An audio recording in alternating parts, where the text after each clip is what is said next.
Mulai ya? Ya udah. Tada. Gimana caranya? Ini udah nyala. Mulai. Udah mulai. Oke, jadi kali ini gua ada di ngomongin hidup episode kelima. Iya.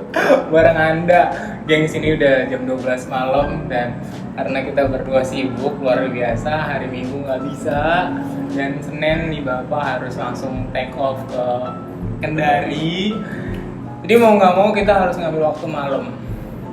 Oke, jadi Anda ini teman kuliah gua kalau belum pada kenal. Jadi kita bisa dibilang banyak sering sharing waktu zaman kuliah, terkhusus waktu pas terakhir pelayanan di POSA jadi TKR. Jadi pulang bareng, nemenin dia tidur di motor, kocak banget pokoknya.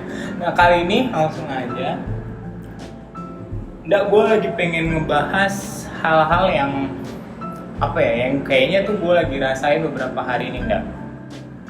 Kayak gue bukan yang gue mau nunjukin kalau gue lagi tertekan atau gimana, cuma kayak kadang ada posisi-posisi di mana lu pernah nggak? Gue langsung kasih pertanyaan aja deh ya. Lu pernah nggak? Kita kan sebagai anak-anak yang bisa dikategorikan kan sebagai dewasa awal ya, anak-anak umur. Lu setuju nggak kalau kita dewasa awal? Dewasa awal ya. Nah kadang sebagai anak-anak dewasa awal itu kita ada di kondisi di mana sering banget ngerasa tertekan.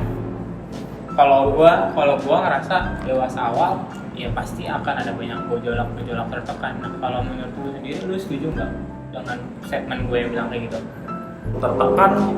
Kalau gue kan nyeritainnya pasti gue nyeritainnya pribadi gue doang gitu. Iya, pribadi Kalau dari kita. dibilang tertekan sih gimana ya? Ya ada saat-saatnya tertekan. Tapi gue sering ada hal lain juga yang ngebuat gue kayaknya ya harus dilewatin. Kalau gue tipikalnya yang kayak gitu sih, yang harus melewatin yang susah-susah gitu, yang sakit-sakit ya gue pikir ya wajar harus dilewatin buat dapetin sesuatu. Terus gue kadang-kadang misalnya gue tertekan, gue bakalan nyari itu penyebabnya apa. Nah terus penyebabnya apa baru ya diselesain gitu. Dalam banyak hal sih, contohnya misalnya kayak masalah kerjaan, terus keuangan gitu, terus masalah di keluarga gua, terus apa ya kadang-kadang gua juga percintaannya nggak banyak banget lah ya pengalaman, cuman ya kadang sampai ke sana juga pemikiran gua gitu. Nah masalahnya, pertanyaannya kan tadi sering nggak merasa tertekan gitu kan? Ya sering-sering aja gitu, tapi biasa aja sih gue ngelewatinnya, nggak sampai yang parah banget. Gue kayak hidup gue paling hancur di dunia ini deh. Nggak sampai kayak gitu ya? Nggak sampai kayak gitu ya, sedih pernah ya, wajar aja lah gitu. Paling parah tuh kalau lu lagi tertekan biasanya kayak gimana respon lo? Gue ya sekalipun badan gue sebesar ini, terus brewokan, tapi ya gue nangis di mobil sih pernah sendirian. Tuh masalahnya gue ini kerja dari jam 7:30 pagi sampai ketemu jam 7 pagi sendirian. Lu di mobil nangis Nggak nangis bombay gitu sih, gue nangis keluar aja air mata gue, sedih gitu, gue cari duit kayaknya parah banget gitu. pokoknya hidupnya capek banget ya. Kayak gitu sih. Banyak. Terus itu BTW itu kejadiannya pas gue di Maluku. Itu kapan tuh? Maluku itu udah lama banget sih, bulan apa? Pokoknya Maluku dari tahun lalu. Nah kayak gitu sih, pas gue merasa tertekan, gue langsung mulai cari tuh di mana kesalahan gue ya. Ya itu pas gue sedih itu, gue mikir, oh iya ya, ini gue kerja buat siapa, buat apa, kenapa gue kerja gitu. Mulai cari tuh, kok sampai segininya gitu. Waktu gue tertekan itu ada masalah sebenarnya. Waktu gue sedih di mobil, udah gue kerjanya begitu, dan itu ditambah keadaan mama gue minta duit, dan duitnya itu nggak tanggung tuh, gede banget, dan gue cuma ngelengkapin setengahnya doang. Jadi seluruh uang di ATM gue kirim ke mama gue, sisain cepet, dan cepet itu tuh karena gue nggak bisa kirim sampai nol kan. Iya. Nah itu baru setengahnya doang gue kirim, baru bisa setengah. Mak gue nyuruh gue minjem, dan gue tuh sebenarnya anti minjem, berusaha buat jangan sampai dia minjem deh. Tuh nggak apa-apa orang minjem, tapi itu jangan sampai minjem deh. Kalau gue gitu. bukan sombong sih, cuman gimana paham. gitu sih. Terus ya udah kata sama gue coba pinjam, gue enggak. Pas gue lihat teman-teman gue juga, teman-teman gue tuh butuh uang gitu, BU, jadi ya gue nggak bisa minta tolong. Gue kirim tuh uang semua dari ATM gue sisa 100.000, gue nggak megang duit sama sekali dong. Itu mau pulang, terus teman gue yang pernah minjem 1 juta langsung nyari duit, Buat dia balikin ke gue langsung tek nih 1 juta. karena tahu kondisinya ya. Iya, karena tahu gue tuh pulang nggak punya uang, terus dikasih 1 juta. Kayak gitu. Lu Tapi- udah punya 1 juta. Lu bisa mengkategorikan diri lo sebagai sandwich generation nggak? Ini gue menyangkutin ke situ ya. Berhubungan karena yang keuangan terus sama keluarga gue tadi. Apa itu cuma karena itu sekali itu aja itu udah nggak lagi. Berhubungan sama sandwich generation, kalau gue mana ya? Menurut gue sandwich generation nggak sekarang doang sih ya. Hampir seluruh anak pertama itu bakalan ngerasain momen-momen, bakalan jadi sandwich gitu loh. Iya pasti. Sandwich maksudnya kan, Lo anak pertama ya udah. iya gue anak pertama. Terus apa namanya? Kalau sandwich kan berarti dia terhimpit gitu nggak sih? Iya. Ya, dia terhimpit sama 2 hal ya kan. Terus ya? Ya kalau menurut gua sih anak pertama bakalan selalu ngadepin yang kayak gitu.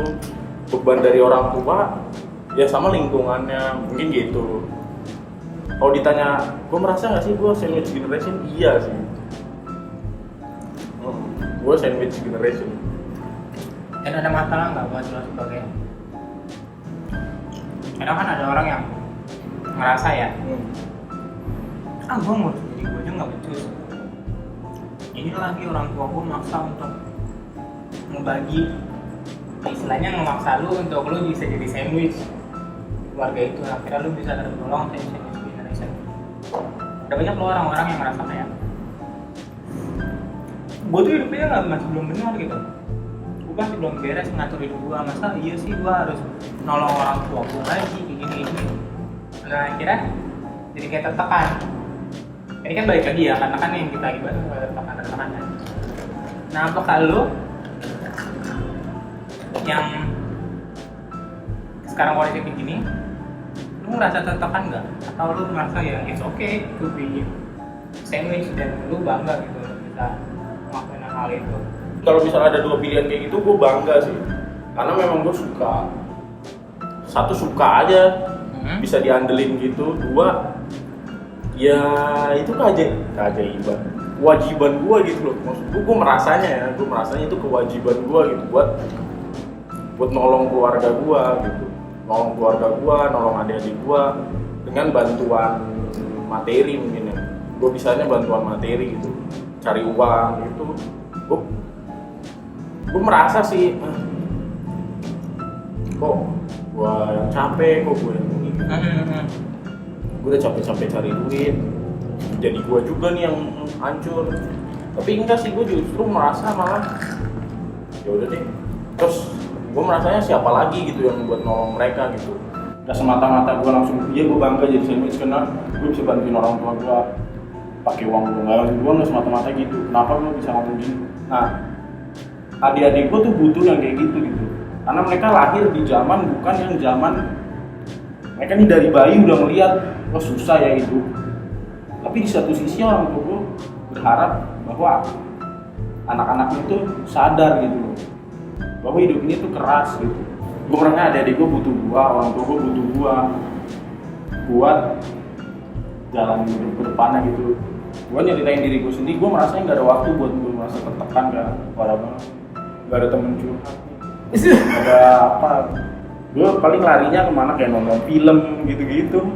Kayak kalau misalnya kita decide ya minum gitu, minum kan kalau udah agak-agak sedikit terbang, tipsi tidur, tipsi ya tidur kan enak kan, jadi lupa. Habis itu besoknya inget lagi, nangis lagi. Tapi lu kalau kayak berarti kan yang gue tangkap lu lagi nggak banget self center ya? Enggak sangat tidak self center. Kalau yang gue tangkap lu bener-bener sekarang tuh orientasi lu fokusnya keluarga lu kan. Ya bisa dibilang. Bisa dibilang kayak gitu. Nah, pertanyaan gue adalah, tapi lu masih apa sih? Tapi pasti dong lu mikir masa depan lu juga kan. Maksudnya lu cara ngebagi Mikirin masa depan gua gitu. Itu gua udah punya milestone-nya sih, milestone. alasan ya bisa itu. Kayak udah punya poin-poinnya. Contohnya gua tuh kerja, gua di pikiran gua ya, gua bakalan kerja jauh-jauh, kerja kemana-mana gitu, yang jauh-jauh deh. Itu tuh sampai umur gua 24 tahun. Bentar banget. Hah? Dikit lagi dong. Nah, makanya dalam waktu 2 tahun itu gua harus kumpulin uang semampu gua. Kumpulin uang, jadi benar-benar nabung. Itu benar-benar gua nabung. Sekarang jalan. Udah setahun. Udah setahun. Setiap gaji gua tuh bakal dipotong, ambil gitu terus. Sinamot rumah gitu ya.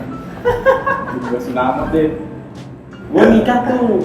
Kalau gua nikah, nggak tahu kenapa gua selalu bilang gua nikah umur 26. Telat dong. Hah? Telat lagi dong. Iya, makanya umur 24 gua itu berhenti kerja yang jauh-jauh. Ini kalau nggak meleset ya. Iya, kalau rencana Tuhan sesuai Nggak ya. Tuhan. Kalau nggak meleset 24 gua tuh udah nggak kerja yang jauh-jauh lagi. Gua pengen cari kerja di Jakarta sama kuliah. Jadi kuliah sambil kerja. Tapi kan gajinya kecil. Nah, kan gue udah punya tabungan. Kayak setan nih, kayak setan. Ya, tapi gue udah punya tabungan selama 2 tahun itu.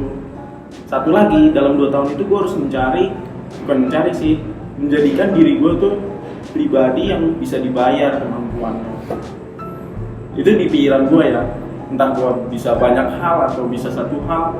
Pokoknya, mana sih gue sempat cerita-cerita ke teman gue dalam 2 tahun. Sebelum pernyataan gue yang sekarang, itu gue bilang dalam 2 tahun gue harus nemuin apa kemampuan gue gitu. Dalam 2 tahun, gue harus nemuin apa kemampuan gue. Iya, udah setahun. Supaya gue bisa jual. Enggak dalam 2 tahun mendatang. Supaya gue bisa ngejual itu gitu. Jadi uang itu. Nah, tapi kata teman gue, tapi zaman sekarang kan harus bisa multitasking. Betul. Atau minimal tahu kulitnya. Dan lu nanti cari orang yang ahlinya. Gitu kan? Iya. Nah, ya gue dari situ gue sih sadar sih gue juga ya. Jadi gue nggak harus selama 2 tahun itu tuh gue menekuni hal yang gue cari gitu, kayak gue bisa cukur rambut, ya gue latihan cukur rambut nggak kayak gitu. Dalam pekerjaan gue bisa A, bisa B, harus bisa macam-macam dan bisa melakukannya dengan baik dan benar gitu. Itu ya benar juga. Makanya gue bilang dalam 2 tahun tuh gue harus mengasah setiap kemampuan gue dari komunikasi, dari berteman, dari kerja, efisien apa enggak, efektif apa enggak, waktunya gitu-gitu sih yang gue pikirin ya. Itu sampai umur gue 24 tahun.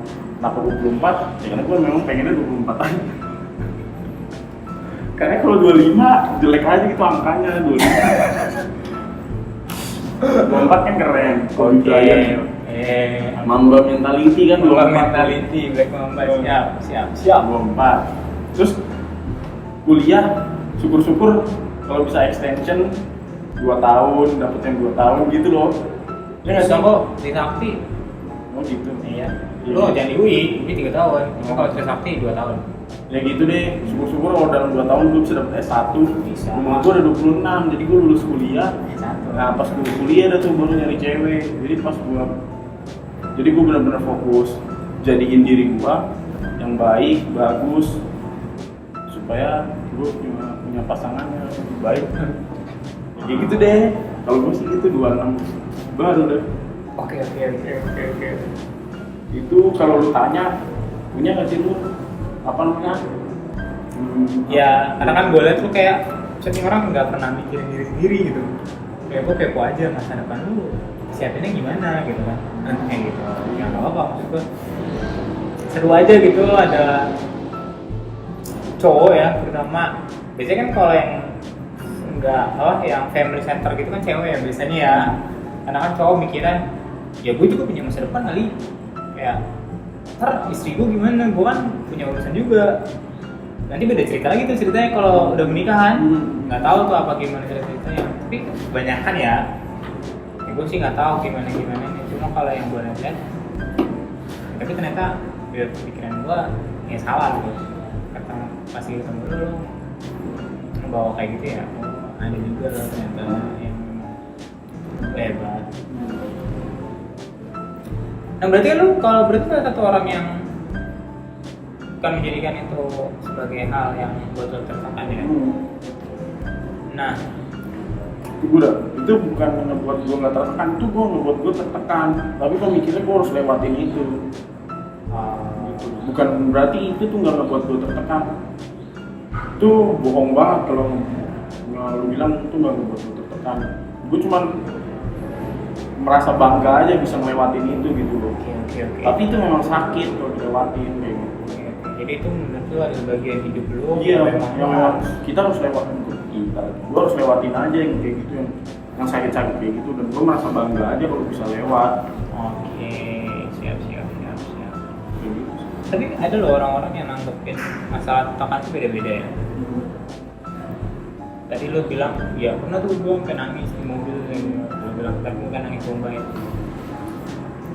Menurut lu ya, pandangan lu ya, gimana caranya kalau misalkan ada orang-orang yang kan orang-orang beda ya, ada yang dengan cara nangis tertekannya hilang, tapi ada yang ngerasa kayak gue butuh self-harming, yang kayak ngituin itu, atau bahkan sampai ada pemikiran kayak gue harus sendiri gitu. Setuju nggak sih kalau orang-orang yang attempt suicide itu maksudnya mau mencoba untuk melakukan hal itu? Setuju nggak kalau mereka tuh sebenarnya cuma butuh teman buat ngobrol? Ya itu dia makanya benar, gue setuju banget buat ngobrol.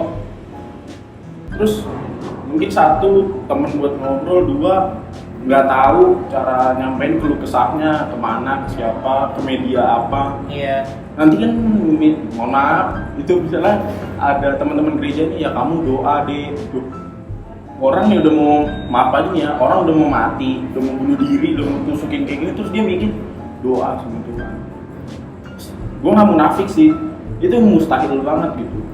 Kecuali ada suara Tuhan yang audible, terus tiba-tiba bilang gitu yang kayak di Solusi Live, baru deh tuh. Tapi ya, realitanya kan enggak. Realitanya tuh saat lu tertekan, ya kan saat lu tertekan tuh, terus lu udah mau bunuh diri, masa ya lu inget sih, oh iya ya doa, itu mau merasa apa gitu. Soalnya lu udah penuh di hati lu tuh udah hitam banget gitu. Mau lu kalau cuman cuil gitu doang dari pikiran lu sendiri lagi, itu nggak bakalan kena. Makanya butuh temen cerita sih gua. Satu temen cerita, kedua ya temen cerita, tiga temen cerita, emang butuh temen gitu. Dan lingkungan yang baik ya. Lingkungan yang baik, sama satu lagi dari diri kita sendiri sih. Bang, gua nggak mau ngampanyin doa ya. Iya, Gua paham. Bukan bilang guru doa jelas lu. Maksud gue adalah ya gue juga tahu misalkan yang orang yang mau coba, gue juga tahu kali Iya. itu doa. Cuma kadang ada orang-orang tertentu dengan kondisi seperti itu susah untuk berdoa. Iya. Ya nggak sih, lu setuju nggak? Terus kalau lu datang, kamu doa deh.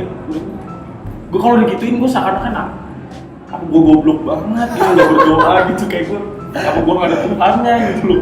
Iya gue berdoa, tapi gue nggak bisa gini. Coba kamu ini nyanyi dengerin lagu gini, ya nggak bisa gitu. Emang gimana sih, susah. Nah itu dia, satu temen sama diri lu sendiri sih. Tapi diri lu terakhir sih menurut gua ya. Kalau kan ada orang dimulai dari diri lu dulu sebenarnya. Iya. Kok diri lu nggak diisi? Iya. Ya lu sendirian gitu. Maksud gua gitu yang kira kita sepakat kan kalau kita tuh sebenarnya butuh teman cerita. Jadi diri lu itu nggak diisi, lu nggak ada punya teman pendengar. Orang-orang kayak gitu kan sebenarnya belum butuh untuk dinasihatin. Cuma kalau menurut gue ya, orang-orang kayak gitu cuma perlu didengerin. Jadi sebenarnya nggak usah takut sih untuk bilang kalau lu perlu bantuan atau perlu sesuatu. Ya ngomong aja, ya nggak sih? Kayak jangan sampai mengakhiri hidup lu tuh sebagai tujuan akhir. Menurut gua sayang aja gitu. Kenapa gua ngomong kayak gini? Karena tiba-tiba aja gua kan lagi bikin stiker yang masa tertekan itu kan di Instagram kan. Tiba-tiba ada satu followers gue yang bilang kayak gitu dan gua nggak habis pikir, oh alah anak ini kayak gini ternyata. Maksud gua belum balas sih, gua belum balas. Ternyata banyak ya yang di sekitar gue udah mulai terbuka masalah kayak gini. Jadi kayak bukan hal yang tabu lagi sih menurut gua. Kalau lu lagi punya pemikiran yang jahat kayak gini, pemikiran jahat sih menurut gua ya. lu jangan takut untuk ngomong sih. Gue yakin pasti ada banyak orang yang suatu saat mau kok untuk dengerin aja, nggak usah ngasih advice kalau menurut gue, karena kondisinya udah kayak gini, udah banyak banget yang gue bilang tadi, yang lu bilang tadi kayak udah hitam nggak sih, dan ujung-ujungnya self healingnya. Lu tuh self healing kayak gimana sih Mbak? Kalau self healing itu kayak nyembuhin diri sendiri gitu, apa gimana sih maksudnya? Gue kurang ngerti kalau bahasa Inggrisnya deh. Iya, jadi kayak yang gue tahu ya, kan misalkan dia lagi dalam kondisi yang kayak gini, nah gimana nih pelan-pelan menurut lo self healingnya? Berarti kan kayak tadi ya, ya dengan lingkungan yang baik, punya komunitas yang baik, kalau istilah kita kan komunitas yang baik, lu bertumbuh di situ. Kalau gua pribadi self healing itu, misalnya gua ketemu masalahnya di situ tuh, sampai gua tertekan banget. Nah, baru gua mulai berusaha nyelesainnya gimana? Misalnya, contoh lah, gua tuh tertekan karena bos gua tuh nuntut kayak gini, bos gua nginjek gua, bos gua ngancurin gua. Ya satu-satunya self healing adalah berdamai sama bos gua gitu, berdamai sama bos gua, atau gua ngomong apa yang gua pengen gitu ke bos gua tanpa harus takut kan. Aduh, itu penguasaan diri lagi ya, entar susah sih, gue juga masih Paham. Malah sebenarnya kalau ini bukan masalah buat bunuh diri doang sih, Semuanya, adiksi lu, ketakutan lu, kan itu self healing namanya, penyembuhan lu, pemulihan lu. kayak gitu harus dilawan sih. Misalnya kayak gua yang nggak berani gitu buat ngelawan berontak, tapi ya ada satu titik tuh ya gua harus ngelawan, tapi dengan penuh pengendalian diri. Gua nggak marah, nggak apa, dan tetap kontrol bahasa gua, kata-kata gua, tujuan gua gitu sih. Nah, kata lain self healing juga berarti lu keluar dari zona nyaman lu juga. Iya, ya. gitu Lu bisa sih. berdamai sama diri lu. Ya lu tahu kan itu kelemahan lu, ya udah. Kayak gitu. Gue setuju sih. Gila. Terus paling untuk ini sedikit deh, gue juga pernah ngerasain ya. Misalnya lu dibully, lu merasa dibully, atau lu merasa sendirian di suatu tempat, merasa lu tuh terbawa, lu udah di bawah banget deh dengan lingkungan lu yang gak mendukung. Kan kita nggak bisa selalu bilang semua orang mendukung lingkungannya. Dengan lingkungan lu yang gak mendukung, terus apa namanya, dari lu sendiri tuh udah bener-bener aduh, udah hancur banget deh. Udah gitu deh, udah remuk banget. Tuh menurut gua ya, gue bilang kalau gue ya berusaha buat bangkit. Ya itu tadi sih, susah sih gue masuk. Ingat doa itu penting. Terus ingat buat bangkit. Lu ingat buat siapa lu berjuang kayak gitu. Maksud gimana? Gue ngasih taunya sulit sih kalau udah orang tuh udah hitam kayak gitu. Terus gue kasih tahu kayak gitu kayak gimana. Ya kembali tadi harus dia cuma butuh didengerin doang. Gue pernah ngadepin yang kayak gitu, makanya gue selalu bilang sulit aja. Kenapa sulit? Karena gue bukan yang kayak gimana ya, yang kayak dengerin pelan-pelan baik-baik. Dan ayo deh cari deh masalahnya di mana, selesaiin. Gue udah males banget kayak gini gitu loh. Nangkep kan maksudnya? Gue tuh nggak suka berlarut-larut, kayak capek banget gue kalau sedih, kesel, marah gitu. Gue tuh capek banget gitu. Tapi semua orang beda-beda. Beda-beda gitu. Ada yang memang prosesnya tuh tak kelar, selesai. Ada yang lambat banget. Beda-beda memang. Bangkit itu tadi kayak dibilang Jones, keluar dari zona nyaman. Saat misalnya lu dibully, nggak ada orang itu, ya pilihan lu mulai tuh bikin pilihan. Kan katanya hidup ini adalah pilihan. Ya tapi bener sih, kan hidup ini pilihan ya. Lu jangan hidup ini tuh ngasih pilihan ke lu, enggak. Lu mulai buat pilihan sama diri lu sendiri. Kayak gue pernah merasa dibully di tempat kerja gue, bukan dibully sih, merasa ngedown di tempat kerja gue. Gue buat pilihan dong. Gue buat runtutan ceritanya. Gue keluar begini. Tapi nanti keluarga gue gini. Gue abis ini gini. Terus gue gini. Abis itu beranikan diri lu ambil pilihan itu. Nah di situ tuh gunanya berdoa. Kayak gitu. Dari awal sih, ntar salah lagi gue bilang sama orang. Ya dari awal harus ada berdoa dong. Enggak sih, gue Gue jujur setuju hal ini sama lo. Kayak gitu, lu buat pilihan-pilihan. Nah, terus lu ambil tuh pilihannya. Ntar gue dibilangin, kan Tuhan yang menentukan begitu. Sebenarnya gini loh, Ini cara gua ya. kalau misalkan ngomongin masalah Tuhan, pilihan apa Tuhan, pilihan. Iya. Gua Gue percaya gini. Tuhan nyiptain kita nggak kayak robot. Ini gue percaya. Jadi kalau misalkan apa yang lu bilang itu menurut gue bener. Kita punya pilihan banyak. Lu bikin dulu playlist lu kan. Lu bikin dulu goal setting lu. Itu kan ibarat kayak goal setting dong. Lu pilih tak. Akhirnya didoain. Menurut gue itu bener. Dibandingkan berdoa nggak jelas, nggak ada actionnya, goreng nggak ada. Nah maksud gua menurut gua itu udah tindakan iman. Kalau menurut gua nggak tahu ini salah atau benar. Cuma kalau menurut gua, karena yang gua percaya adalah Tuhan nggak nyiptain kita kayak robot gitu ya. A. Gitu. Tuhan kan nggak ngasih pilihan kita cuma waktu kita lahir doang. Waktu kita lahir dari keluarga mana, di mana, orang tua siapa. Jadi kalau untuk masalah-masalah kayak gini, masalah masa depan kayak gini sebenarnya kita bisa. Cuma yang pada akhirnya Tuhan kayak ngarahin, sebenarnya lu di sini. Tapi akhirnya setelah itu kan, setelah lu udah bikin goal setting dan lu doain. Kayak gitu sih menurut gua. Ya bener tuh yang jelasin Jones ngerti jelasinnya lah. Jadi lu untuk teman-teman yang ngerasa ngedown gitu kan, lu mulai buat pilihan tuh sama hidup lu. Lu mau kayak gitu terus dengan cara lu tutup mulut terus gimana? Soalnya ya mungkin butuh temen, mungkin cerita ke temen kurang kan, nggak menolong lu, ya lu lakuin sendiri gitu untuk move. Iya, karena jujur ya apa yang lu omongin ini juga menampar buat gua juga ndak. Maksudnya kayak ya dong lu juga make move gitu. Masalah kayak lu mau sampai kapan merasa depres, under pressure, atau kayak ngerasa diri lu tuh nggak layak atau gimana ya. Jujur aja terus jadi kayak buat diingetin lagi, oh iya udah sejauh mana goal setting lu gitu kan, udah sejauh mana lu ngedoain apa yang udah lu buat ya. Makanya waktu lu bilang gue ini juga sih terenyuh lagi ketika lu bilang iyalah lu harus ada pilihan, lu bikin gini 2 tahun kemudian lu bikin gini ya. Jujur aja gue selama 2 tahun ini hampir kayak kehilangan arah. Iya, menurut gue ini 2 tahun terberat gue. Kayak ketika gue bukannya merasa kayak hidup gue enak-enak banget, enggak. Hidup gue juga bisa dibilang lumayan berat, tapi kayak di 2018 semenjak gue sakit itu skip gapnya kan, yang udah kerja, lu udah gimana, ada teman-teman yang udah sampai lagi S2 kayak gitu-gitu, kayak lu cuma ngasih gini doang.